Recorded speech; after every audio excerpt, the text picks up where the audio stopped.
Hi, my name is Rabbi Pesach Kron. You're watching Taped with Rabbi Doug, and I hope you all are inspired by this great show. We're going to see Rabbi Doug. We're going to see Rabbi Doug.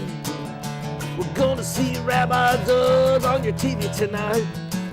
But Daddy, I want to watch Monday Night Football. Forget about Monday Night Football. There's no other thing we're going to watch on Monday but Rabbi Doug. Yeah, Rabbi Doug on TV tonight. We're going to see Rabbi Doug. Oh, everybody talk about Doug. Shalom and welcome to Taped with Rabbi Doug. I am here with Professor Yohanan Petrovsky-Shtern. Yohanan is born in Kiev, which was the USSR at the time he was born, to a Jewish family. Never received real training in art, though he did follow a Ukrainian artist, a satirist. I'm sure he'll tell us a little bit more about that story. He came to the U.S. in 1996, studied Jewish history at Brandeis University. In 2003, he joined the history department and the faculty at Northwestern University, where he currently serves as the Crown Family Professor of Jewish Studies. He is the recipient of 2008 Northwestern University Distinguished Teaching Award and 2011 American Association of Ukrainian Studies Book Award. He has authored 2 books, am I right? 4 books. 4 books. I knew about 2, and I do want to ask him about that too a little bit, but I want to take a look at some of his art. I must tell you that we are in Spertus Museum, downtown Chicago, at the Spertus Institute, and on Michigan Avenue, and his work, which is being displayed here, is amazing and very touching and moving. And welcome to the show, Baruch haba. Thank you. I've got to ask you, we've got a little bit of an echo in the room because we are here in this art museum. How long ago did you know that you were a talented artist? And really, even before I'm sure you started painting, you were drawing and doing things like that. How old were you when you realized you really knew how to draw and that you had talent? Let me split this question into 2, as they say, mara pliki, right? I'll try to answer the first question first, and then the second question second. Number 1, I was, as my classmates told me, drawing all the time at school, at all the lessons, irritating the teachers who thought that I'm not listening to them. I was listening, but I was drawing all the time at school when I was, 6, 7, 8, and onward. Also, I think that many people are talented, and all human beings are talented in different ways and different manners. The question is whether they allow their talent to come up, or whether they allow their talent to be revealed, and that's a very important something that depends on circumstances, on somebody's will, and somebody's chutzpah. And I just have to thank the circumstances, my wife, and God Almighty for creating these possibilities for me to allow me to do what I'm doing right now. Now, your passion is history. Jewish history is your specialty, and you love teaching, and I know you do. You are a hard worker. I know you do hundreds of PowerPoint presentations to teach your classes. You don't just get up and teach. You work very hard on your teaching. How does one who is so committed to his profession, working in a major university and so on and so forth, find the time to devote to this? Because just even me, who works all these little jobs and everything, to sit down and spend time editing on a computer, I have to squeeze in there and things like that. How do you find the time really to devote? Because there's so many intricacies in your painting, and to make it perfect, you really do have to devote a tremendous amount of time. True.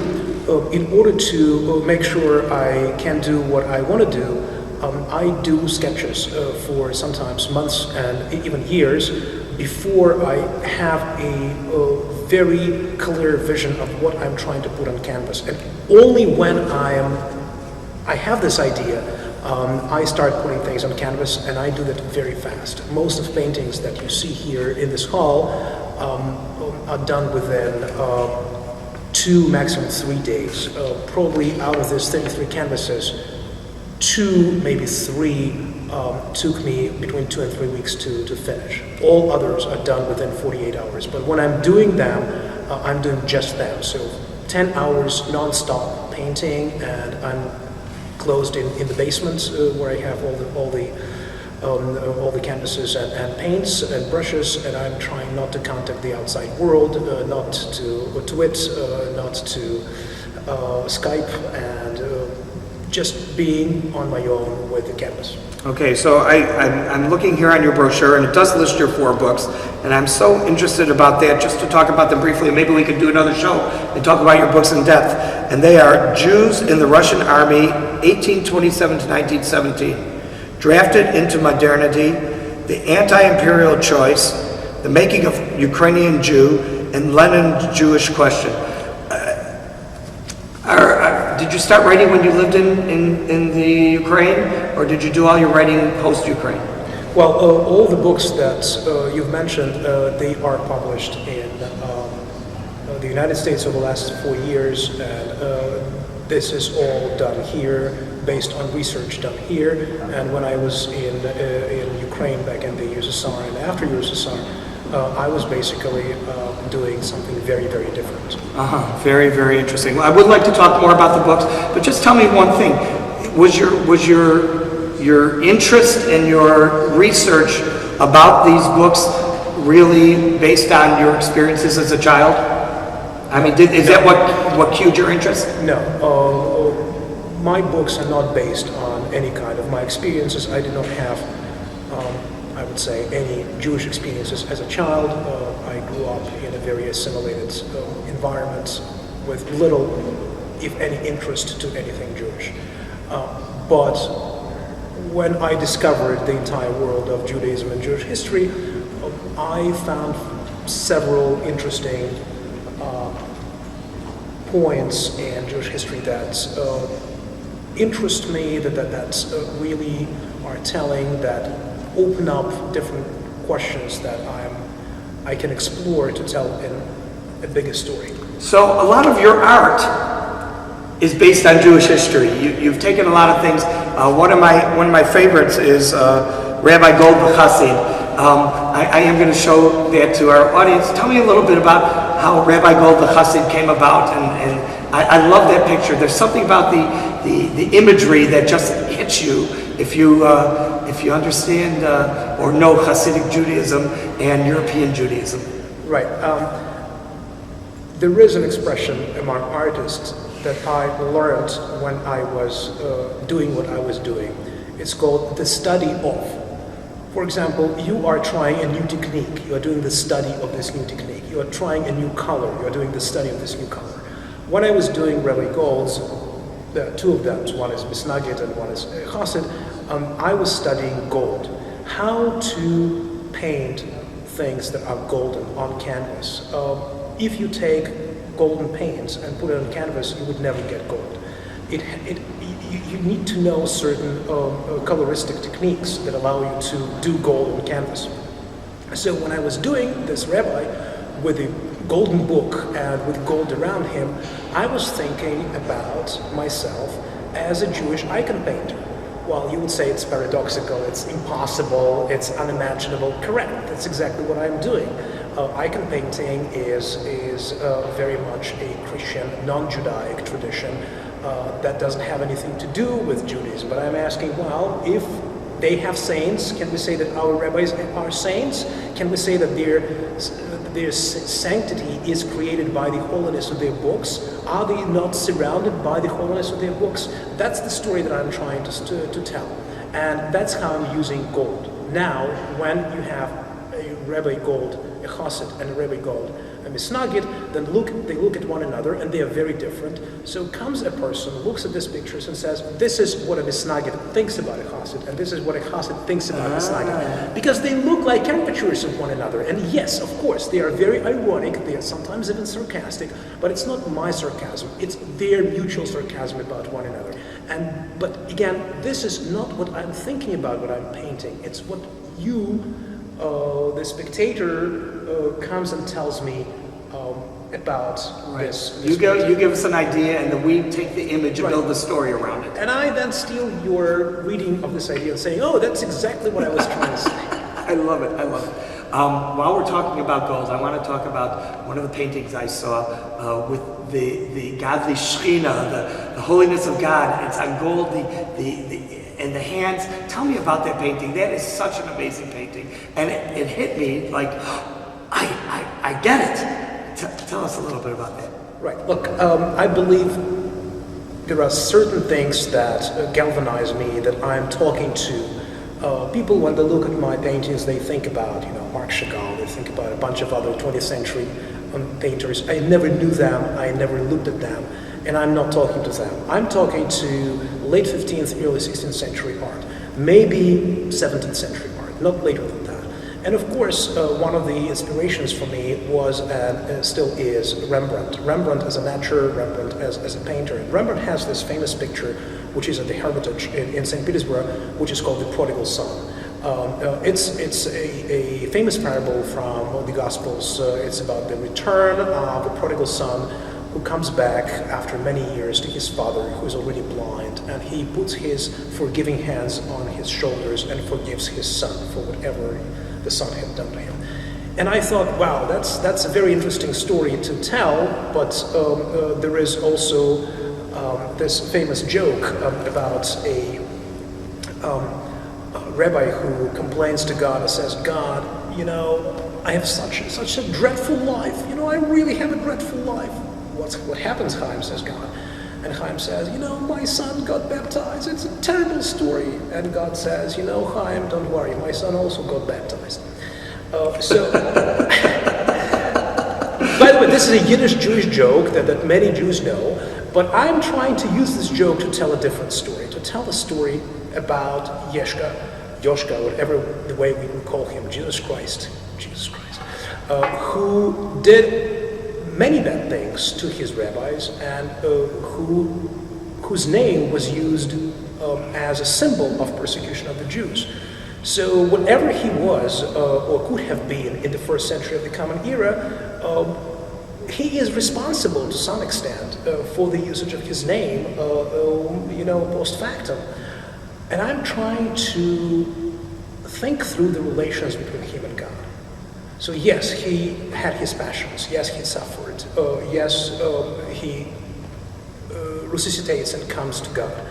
What is the relations between them? And I'm having Shekhinah, divine presence, forgiving him and putting his or hers, they say in California, forgiving hands on his shoulders. And that is a powerful image. The question was how to implement this image without showing God, without really following the precepts of Judaism that forbid making an image of God. And I believe I found it, and I showed it to a number of colleagues of mine who told me, I have a very kosher image of the divine, because this image is really, it has a form, but that doesn't have a body. It's the idea of kavod, and that's, to come out with this idea, you have to know something about Judaism and about reading of Judaic texts. That's also something that I would say makes me different from most of painters who engage different ideas in Judaism. They usually engage images, they engage their own memories. I engage Judaic texts. I just love it. I love it. I want to go to another one of my favorite paintings that I think could become famous someday, because I think it is so thought-provoking and image-filled, and that is the Jewish wedding. You have this Jewish this painting. First of all, your paintings, the great majority in this exhibit here today, are red and black. Your satire is very red and black, which I don't know if you would say that's red, black, and white. I should say that the black and white is really the worldliness of the picture, and the red is the hidden meaning. I'm not sure if that's always the case, but I see that in some of your paintings. In this particular one, I had no idea what I was looking at until I read the little caption and then looked twice, and it just opened up my eyes to something that was amazing. And I think the whole world looking this would have their eyes opened up to what was amazing, especially because while we're taping right now, a terrible thing took place out in Connecticut this week, Right. where over 20 students and another 60 number of adults were murdered by some nut who walked into an elementary school. Just the image of that evil's around you. Tell us about this painting and how it came about. Let me ask you, when you looked at it first, you didn't see the German soldiers? I did not see the German soldiers around it. I saw black around it, and the red looked like a background. And It all looked of a like sudden- an ornament. And Like an suddenly ornament. This ornament you are trying to say became significant. It acquired meaning. It That- acquired meaning all and of a it did sudden. not happen. It did not happen momentarily. They appeared. I did not see them at first. They appeared to be afterwards. Interesting. Look, the Yiddish Glick. I am trying to think through what I was thinking about when I was painting it. It took me 2 days to finish it. It was very quickly done. I was making sketches for a year and a half before I really decided I'm ready to do that. I spent about 4 hours in the Alte Pinakothek in Munich with the huge collection of little Dutch painters. And some of the images on this canvas are reminiscent of the Dutch painters. But on the other hand, if you look at what these people wear, one has a typical Israeli yarmulke, another has a typical East European hat of the 1940s, another has a tall hat that comes from the 19th century. The third has a hat that is 17th century Holland. What is this all about? This is all about the idea that wherever we are, whatever is the level of our joy, whatever is the level of our happiness, whatever is the level of our ignorance about the lurking evil which is around us, there is always lurking evil around us, somewhere there, and we should know about it. We should not be negligent about its presence. Mm-hmm. And what happened in Connecticut is one of the important moments when you think about the necessity to be aware of this evil. So on the other hand, I was trying to tell a story not about the Holocaust, not about the German soldiers. Of course, soldiers are German soldiers. But I was trying to tell a story of the Jewish people that happen always. Always when we have a wedding, always when we are rejoiced in wonderful things that we have in our lives, in our families. There is something evil surrounding us, and we just should be aware of that. So once I recognized the image of the soldiers, it brought me back to the Fiddler on the Roof pogrom. Right in my head, I was thinking, the wedding, the pogrom coming through, the destruction, and which brought me to one of your other paintings in my mind that I saw before that, and that's the one with the I guess crocodile representing the evil or the Cossacks or whatever you want to call it, doing a pogrom in a village.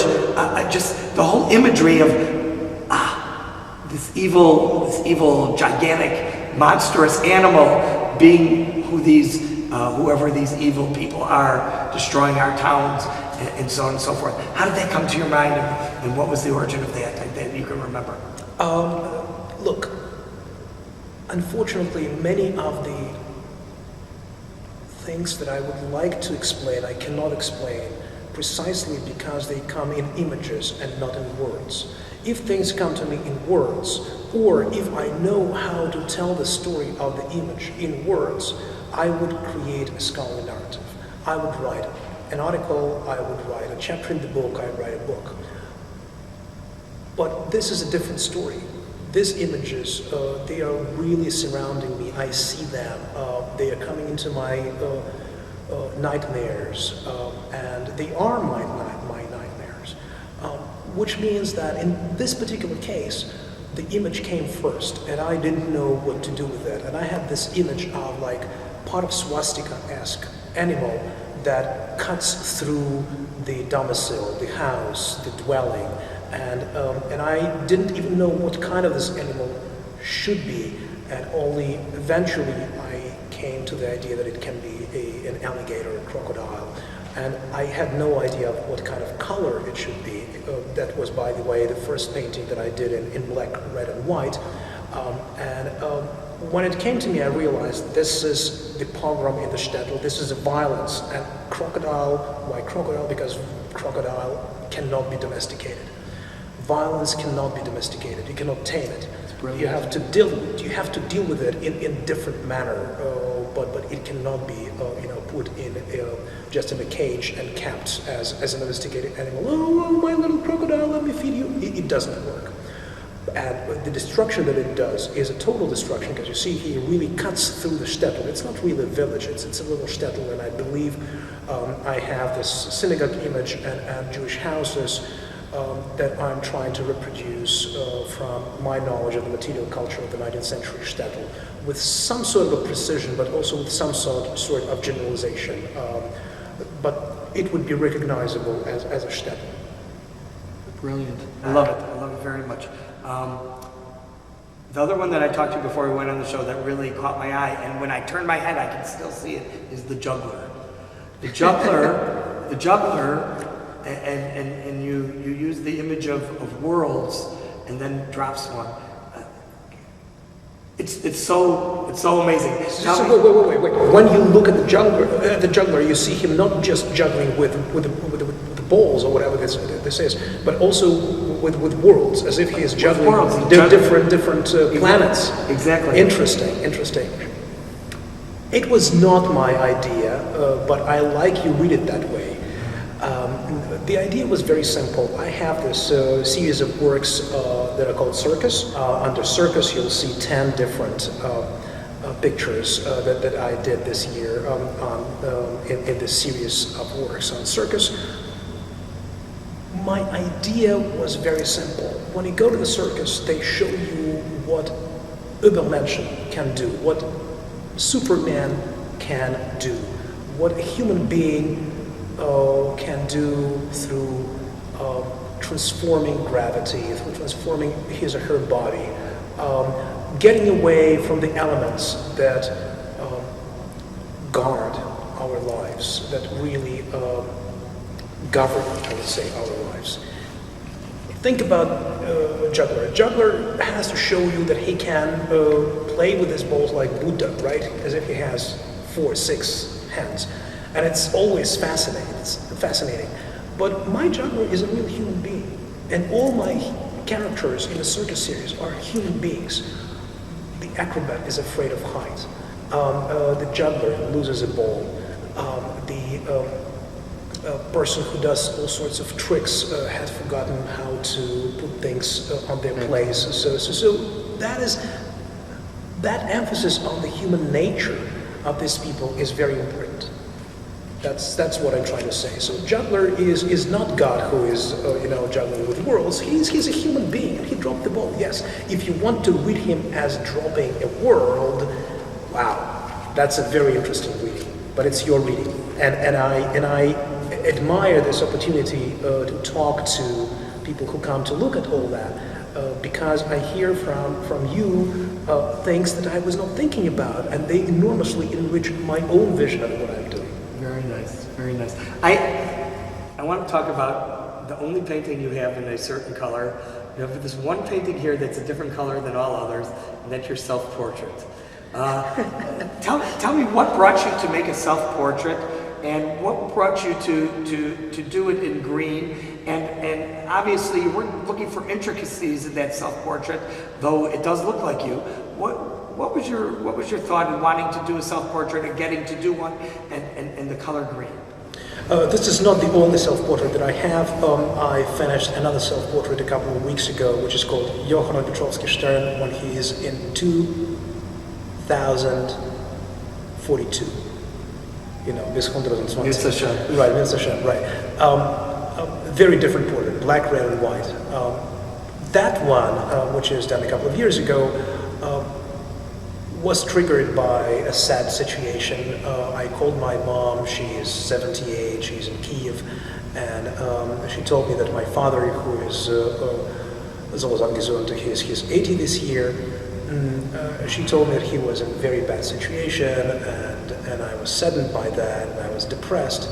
And I called my friend, a painter, a professional painter in New York, and I asked him, what do you do when you're depressed? He told me, do your own portrait.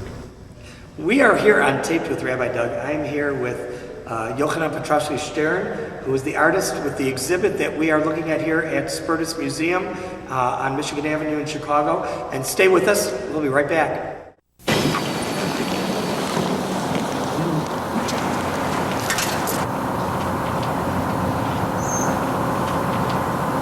Ma'am, I'll have to ask you to move to the rear of the bus.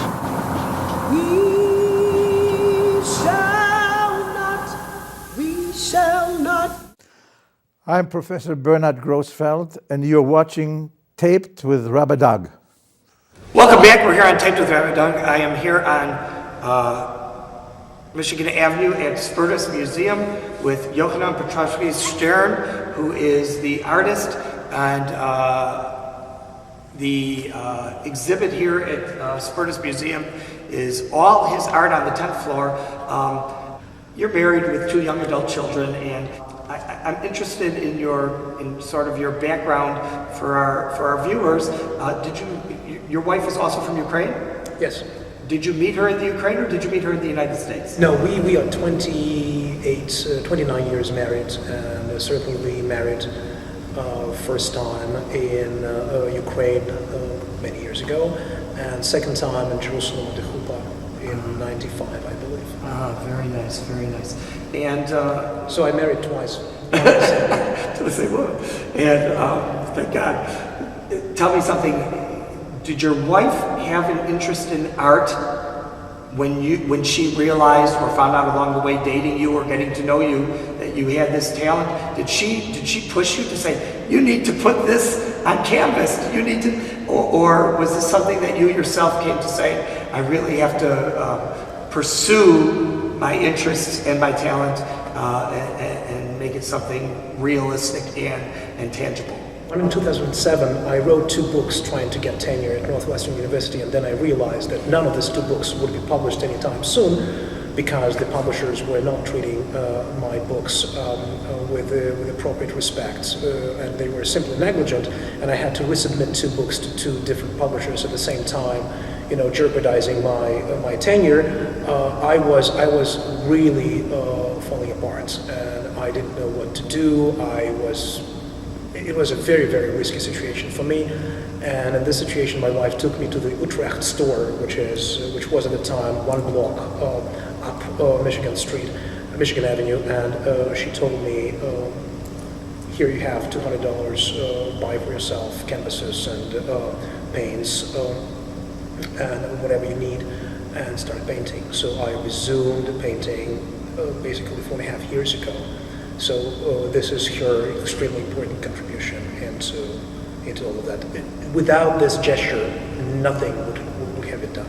Thank God she's the bookkeeper, the accountant, and the encourager. And the driving mechanism. Right. Driving mechanism, very nice. Well, I can't thank you enough for being on the show. We are going to show a little more of your paintings. Yohanan Petrovsky-Shtern, who is a dear friend and a very talented artist and a wonderful teacher and professor. Thank you so much. Remember, if you want to check out our website, www.tvrabbi.com, where you can also see our former shows on the web. Or if you want to email me or email Yohanan, you can email us at info@tvrabbi.com. I will forward him the email, and I know he will get back to you. Hope to see you next time right here on Taped with Rabbi Doug. Shalom, everyone, and thank you again to Yohanan Petrovsky-Shtern. Shalom. This has been a Taped with Rabbi Doug production.